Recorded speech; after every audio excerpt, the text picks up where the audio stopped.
Salita, sandata ng bawat kaluluwa. Sa gitna ng sistemang bulok, tayo ang magiging lunas at bantay. Sinasakalang katotohanan, pilit na ginagapos ang boses ng masa. Gustong gawing kapos, ngunit hindi nyo kaya ang apoy na nagbabaga sa puso ng bawat Pilipinong mulat at handa. Karapatan naming magsalita, karapatang magtanong sa bilyong nawawala na sa bulsa nyo humahantong. Isang malalim na hukay ang inyong hinahanda para sa mga prinsipyo naming hindi nyo makuha. Ang kaban ay butas, ang sikmura ay tuyo, habang inyong mga pangako ay sadyang mabaho. Hindi ito laro, hindi ito teleserye, ito ay realidad na puno ng pagsisisi. Ang bawat sentimo na inyong kinulimbat ay pasanin naming lahat na sadyang napakabigat. Oh, ang kalayaan ay hindi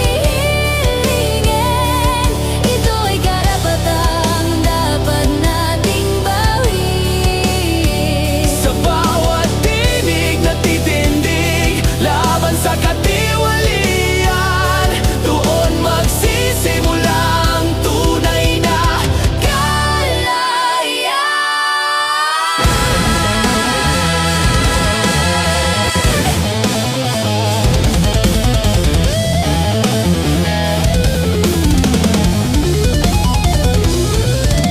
Isang maling galaw, isang maling salita, gusto nyo kaming itumba, gawing mga biktima. Pero ang boses ng katwiran ay di kayang ibaon. Mula sa putik ng korupsyon, kami ay aahon. Demokrasya ay di dekorasyon, sa inyong mga pader ito'y buhay na dugo. Hindi nyo kayang i-render, hawak nyo ang batas, hawak nyo ang baril, pero ang aming paninindigan ay hindi nyo mapigil. Binubulag ang masa sa mga huwad na balita, pinapakain ang kasinungalingan ng bawat nakikita.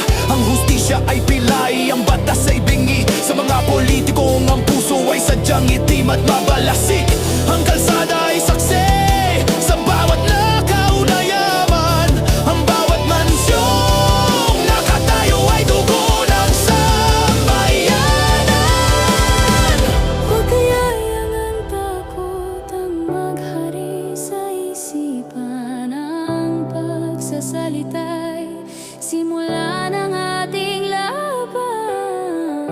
Sa harap ng mapanupil na kapangyarihan, ang ating boses ang tanging kalasag at tahan. Takbo ng oras ay mabilis at hindi natitigil. Ang sigaw na marami ng ngiting mapalin lang ay isang patibong na dapat wasaking na dating sunugin nang hindi na muling mabuhay ang mga buhayang gahaman sa kaban ng bayan na dapat ay para sa mga nagugutom na bata sa lansangan at hindi sa bulsa ng mga politikong ang hangad ay pansarili lang na kaginawaan at kapangyarihan na walang katapusan. Bangon na bayan, lumaban na tayo ngayon sa gitna ng sigwa ay tayo ang babangon na tayo ang gigising sa mga tulog na diwang ng Pilipinong